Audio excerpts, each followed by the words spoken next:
Yalnız aslında üretleri sen söyleyeyim. Biraz tamam bunu satayım.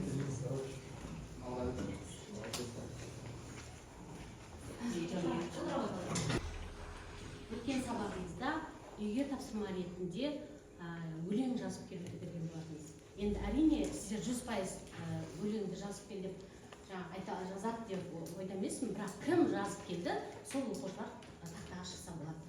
Бұл кішкене шығармашылықты тыңдау, шығармашылықпен жұмыс жасау. Келіңдер, кімде бар өлең? Келің кәпті. Тағы бар ма? Жақсы. Қане оқиықшы. Ғашық болды шұғаны бір рет көріп, учительді ақылды сұлу көріп. Әттең ай болмапты бірге неге, әкесі есінбек қой елге неге. Сақтап сертін досына Қали деген, қыздың сезімдерін кешіп. Есінбек солдат қызынан көз жасын жұртты жас болды. Шұғаның жалғыз болмады жолы, тағдырдың жазған сызы. Шұғаның белгісі. Тағдыр менен сыналды екі ғашық, мұңы сыймай шұғаның кетті тасып. Бірін-бірі шынатқан екі жастың өмірлері қайта кетіп барадасып. Әке сөзі салт дәстүрге берік заман. Сезімдерге еркіндік бола алмаған. Жар таңдауға тосқауыл болғанменен махаббаттан тосқауыл қоя алмаған. Шұға қалды қиындыққа көзіп тасып, оқиғаның бәрі кетті қарбаласып.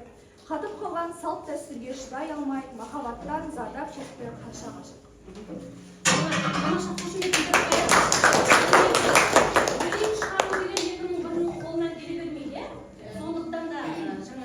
Өнерлерін өрге жүрсін. Әдеде бізде де шығаруға талпынамыз ба келесі уақыттарда? Талпынамыз. Жақсы отырамыз. QR-кодтың ішінде пазл тапсырмасы бар. Алдық па?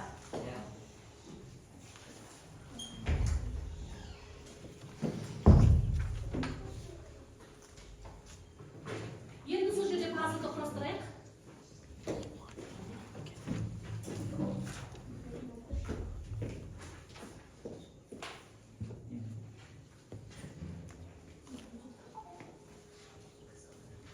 Қараймыз, ана жаққа жан-жағымызға қаратамыз. Яғни, балалар, бүгінгі сабағымыздың тақырыбы не екен?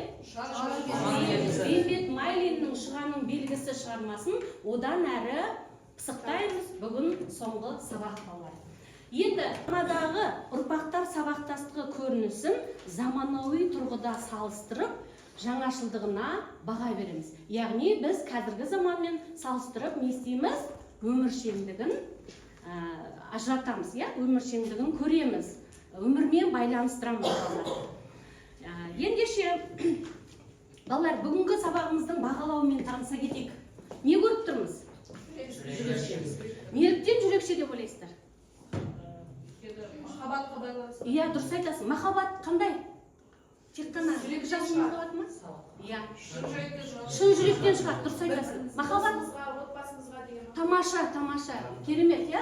Ендеше, осы жүрекшелер арқылы біз діттеген мақсатымызға жетуіміз керек. Бірінші тапсырманы орындаған кезде біз қандай нақыл сөз есте ұстауымыз керек екен? Кім оқиды? Аха, оқи ғой. Жүрек шексіздікке ұшып бара жатқан қыз. Яғни ол еркіндікке және шексіздікке бара жатқан мақсатымыз нысан дегендей. Дұрыс, нысанаға жетіп. Ең бастысы көз көрмейді, жүрекпен қарау керек. Яғни біз тапсырманы қазір жүрекпен, махаббатпен орындауымыз керек. Тамаша, жарайсың. Үшінші тапсырма. Жүрегіңді тыңда, ол сенің шын досың. Андай біз үшінші тапсырманы орындағанда қиындықта болсақ, сол жүрегімізді тыңдап жасауымыз керек. Тамаша, жарайсың. Төртінші кім оқиды? Қане, қайсың оқисың? Жатың оқыш? Жүрек ақылмен сөйлесе, ол тек бір ғана нәрсені айтады, ол махаббат. Яғни біз қазір ғана тек ақылымызбен емес, жүрегімізбен де тапсырманы істесек, ол тек махаббатпен селенеді. Яғни, соңғы тапсырмаға жеткен кезде бір қуанып осыны үлестіріп отырамыз. Жақсы ма? Үлестіріп алып отырамыз. Ендеше балалар, яғни біздің бүгінгі ұстанымымыз жүректен жүрекке жету екен. Сондықтан біз шығарманың мазмұнын бір айтып көрейік, иә? Әңгіме қалай басталды? Әңгіме Бейімбет пен Қасымның бірге жол жүріп бара жатқанда шұғаның белгісін көрумен басталды. Ол шұғаның белгісін жолды қысқарту үшін әңгіме болсын деп бұл оба неғылған оба деп сұрайды. Содан бастап әңгіме басталып кетеді. Сол төбенің басында бұрын көп ойнағандарын, және сол төбенің бұрын тарғыл өгіз сойған болып аталғанын айтады. Және сол кезде Беркінбай деген ағамыз болған дейді. Сол Беркінбайдың әкесінің нағашысы Есімбек дейтін өте бай адам болған дейді. Ол Есімбектің Қанша бала шағасы? Есімбектің 5 баласы болады. 4 қасқырдай ұлы, 1 Шұға дейтін өте әдемі қызы болады. Стоп, кет. Кімге бересің? Алла, тез етеміз балар. Жүрегін Ибрагим саған беріп жүрді ғой, жарқынға бере салдың ғой. Сол Шұғаның басқа қыздарының ерекшелігі, оның ата-анасы оны 16 жасқа шейін күйеуге бермейді. Оның басты себебі бала күнінде Шұғаның әкесі оның досымен атастырылған болатын. Содан кейін бір күні майдың 20 күні біздің қасында әжесі оятады. Ол ауылға Есімбектің келгенін айтады. Және де Яғни жайлауға Есімбектердің көшіп келгенін айтады. анығырақ сөйлейміз, иә? Жақсы, жалғастырамыз. Кімге бересің? Бері, қыздар. Және де бір күні Әбдірахман Шұғаны көріп, Алтыбақанға барған кезінде Шұғаны атып қалады. Оған негізі өзінің сезімін білдірген болатын, бірақ Шұға оны кейінге қалдырып, оны елемейді. Және де олар хаттасу арқылы, Базарбай оларға олар хат арқылы жақындасып кетеді. Тамаша. Әрі қарай кімге бересің? Бері ғой. Сосын сол Шұға мен Абдрахманның махаббатын естіген Айнабай ол Күлзипаның әкесі, ал Күлзипа ол Абдрахманға атастырып қойған қыз екен. Жоқ, солай ма не? Кім тоқтатың береші? Кім тоқтады? Күлзипа Абдрахманды жақсы көріп жүрген қыз болатын. Күлзипа деген қызының жылағанын естіп, Айнабай Абдрахман туралы өтірік әңгімелер таратып, оның атына арыз жазып жібереді. Айнабайдың ойы не еді? Айнабайдың ойы екеуін ажырастыру болатын. Екеуін ажырастыру неліктен? Өйткені оның қызы Абдрахманды жақсы көретін еді. Яғни ол Күлзипа мен Абдрахманды қосқысы келді, иә? Жақсы, жалғастырамыз. Стоп. Айтам. Сөйтіп, Айнабай арыз жазған, Әбдірахманның үстінен арыз жазғаннан кейін Әбдірахманды болыстар дуанға алып кетеді. Сөйтіп, ол дуанға кеткеннен кейін Шұға өзінің ғашығын көре алмағандықтан өте қатты ауырып қалады. Жақсы.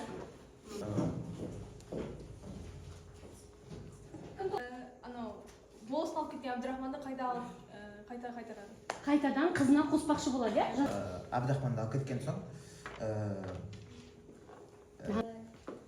Тосқауыл болмау керек дейсің ғой, иә? Жақсы, тамаша, рахмет балалар. Жарайсыңдар? Және де бәрі түсінікті болды. Тамаша. Сіздер де. Сабина, түсінікті ме?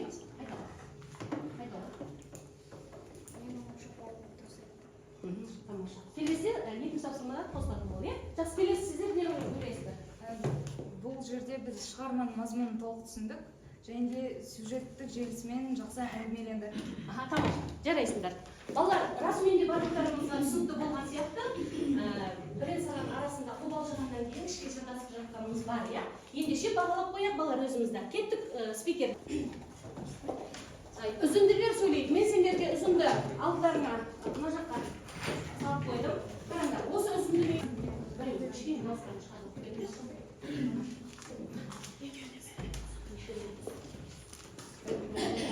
Қазіргі кезбен салыстыра отырып, осы мәселе туралы не айта аласың? Зайгүлдің күйеуі Ыбырай Есімбектің балаларының ішіндегі момыны. Үн жоқ, түн жоқ, ертеңді кеш мал соғында жүреді де қояды. Күйеуінің халқын оң жақта жүргенін сезіп, Зайгүл барғысы келмеген. Өзенмен бір үйге келсе, Айнабайдың қатыны қос қазынды бұзбастан салып етпен сойлап, ақысыз, пұлсыз бір шана шөп беріп жібереді. Айнабайдың қызының ержеткендігіне және дәулетіне қызығып, Әбдірахманның әкесі құда болуға өте құмарланады. Айнабай қызын тәуір жігітке бергісі келіп, Әбдірахманнан үміттенген Әбдірахманның жайына қараймын ғой. Азын-аулақ мал берсін. Ескенде Айнабай не қыларын білмей Есімбекке хабар тигізіп, қызы бұзылды, Әбдірахман мен бір күні кетейін деп жүрді. Есімбектің үй іші естіп бұлан талан болыпты. Айнабай Есімбектің құтыртқаны мен қанағаттанбай Абдрахманды басқа жөнмен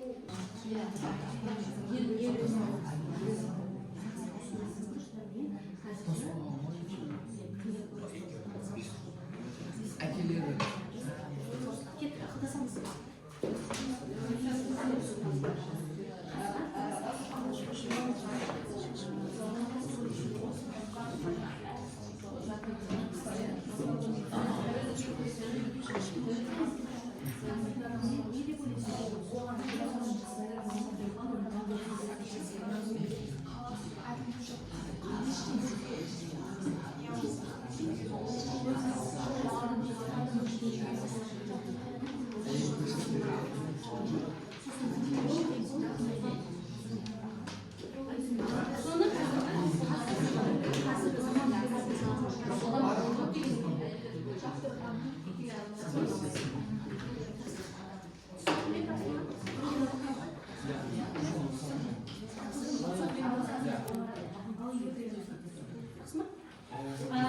болды балалар, ақылдасатындай уақыт болды.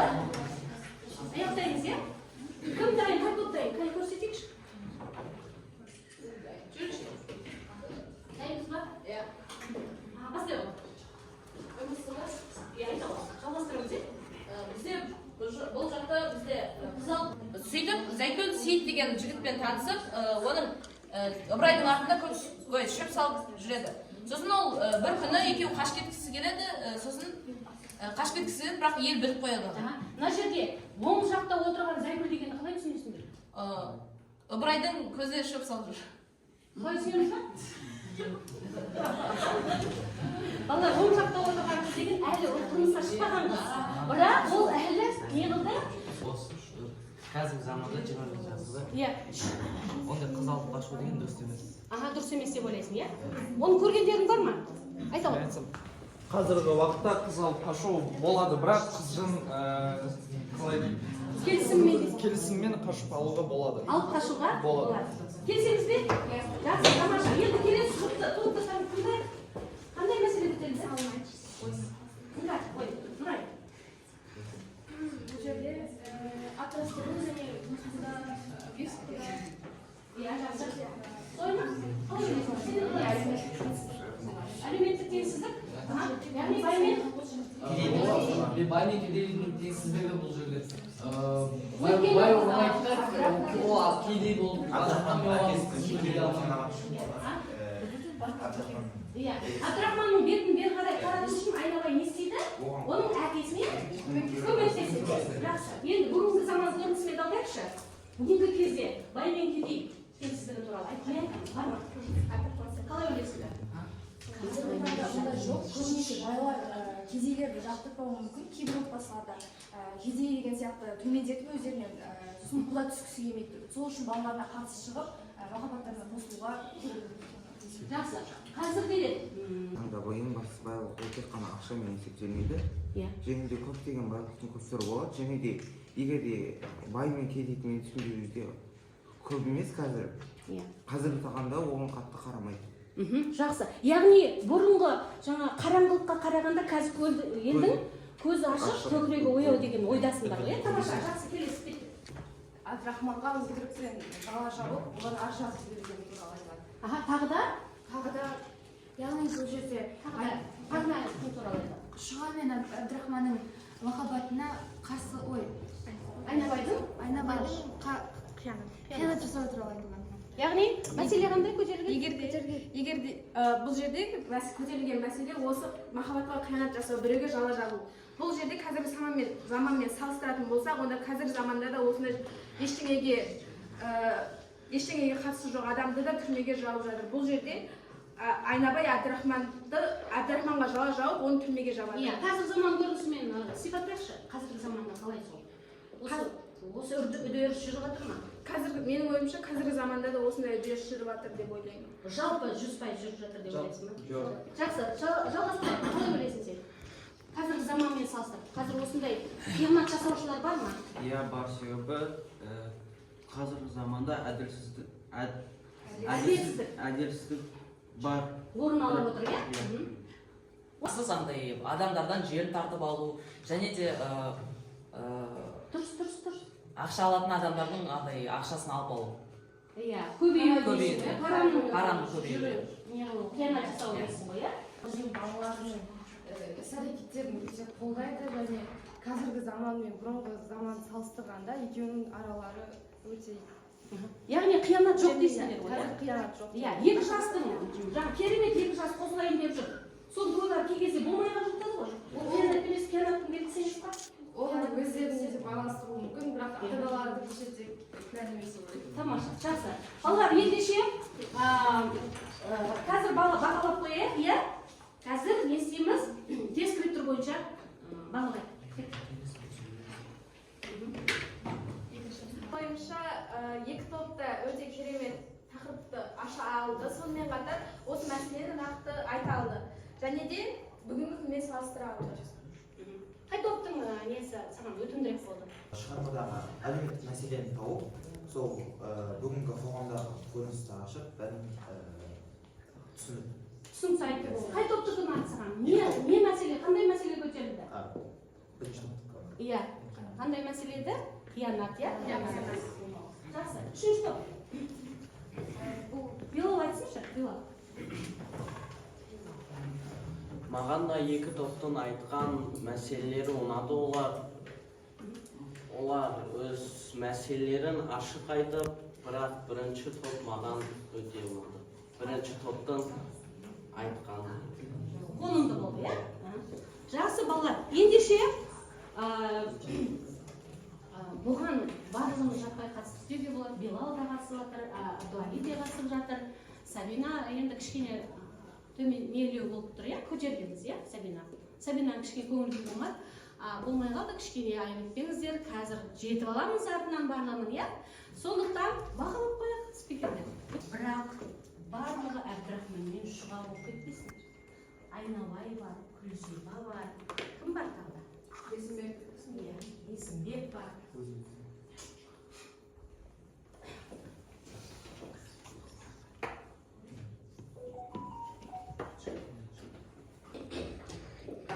Уақыт аяқтауға таяу, тез.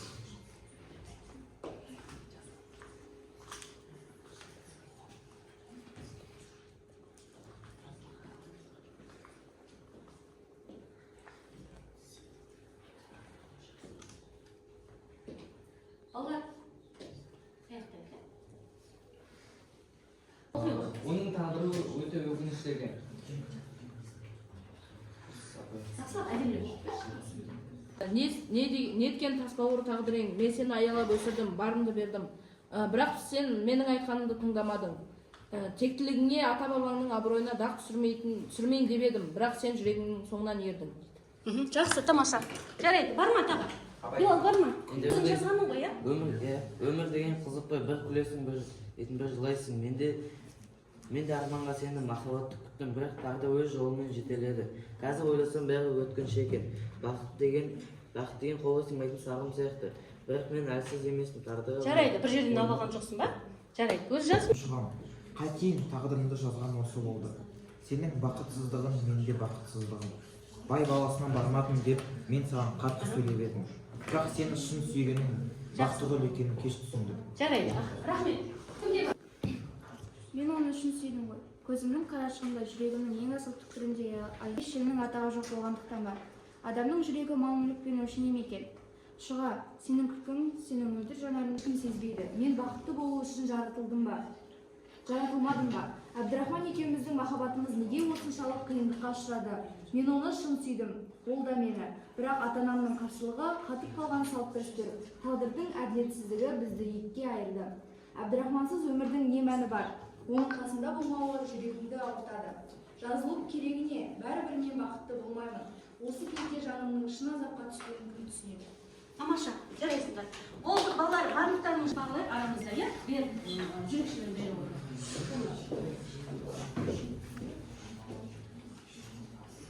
Болды, тездетеміз, балалар.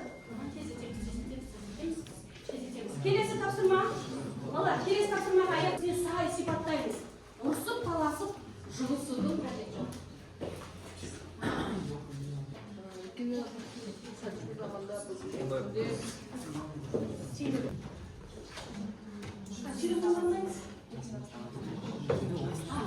Тағы төңкілеу біреу болса, соны көтере алмайтынын да білмейсің. Ешкіге ұқсап шұжыңдап жүргені заман бұзылған ғой. Я жазушы пікірмен келісесіз бе? Яғни қазіргі заман сол айтып жатыр, иә? Шошаңдап жүрген қазіргі заман қыздарын дейді. Заман бұзылды ғой дейді. Сол пікір, сол жазушы берген пікірмен келісесіз бе? Жазушы берген пікірмен келіспеймін, өйткені ата-ананың тәрбиесі жақсы болса, ол қыз үйтіп, шошаңдап, ешкі құсап, мына жерде айтқандай олай жүрмейді. Дәлелдер тәрбиесіне байланысты. Жақсы, бізде бірнеше нелер болу керек жарай ма? Сендер не дейсіңдер? Бұл күнде ондай біз келісеміз, мынау жазуға біз келісеміз. Себебі қазіргі қыздар тез жағдайына қарай бай адамдарға тұрмысқа шыққысы келеді. Ал Шұға деген оның жағдайына қарамай шын жүрекпен жақсы көрді Абдрахманды. Сол мәселе бар дейсіңдер ғой. Сендер не дейсіңдер? Тағы да дәлел.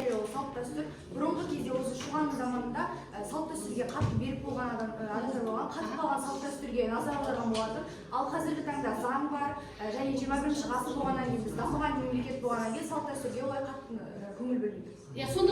Сондықтан бұл жақта мен келіспеймін, себебі барлығы салт дәстүрге байланысты болды. Салт дәстүрмен тәрбиеленіп келе жатырмыз деп айтып тұрсың ғой, сен, иә?